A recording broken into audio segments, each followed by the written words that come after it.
Con quota 100 nei comuni si rischia un esodo anticipato e massiccio che creerà non pochi problemi. L'allarme arriva dalla presidente di ANCI Veneto, Pavanello, che esprime le sue preoccupazioni. Tutti siamo d'accordo di avere un ricambio generazionale, ma le procedure attuali per il reclutamento del personale dei comuni ci lasceranno certamente scoperti per più di un anno con queste procedure che ci sono oggi.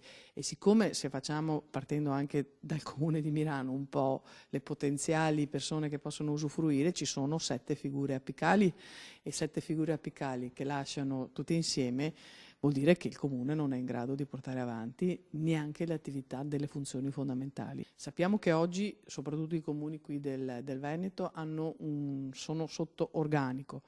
L'età media è di 56 anni, più si unisce questo provvedimento, cioè non siamo proprio in grado non è che possiamo prendere del personale a tempo determinato, lavoro interinale, no, non è possibile per tutta una serie di regole che si sovrappongono e quindi non siamo in grado di erogare i servizi, quindi veramente spero che venga accolto l'appello dei comuni. Ciò che preoccupa maggiormente sono le tempistiche concorsuali. Si parla di almeno 8 mesi, ma nel frattempo... Qui non è semplice pensare che ci siano procedure semplificate e quindi noi siamo molto preoccupati.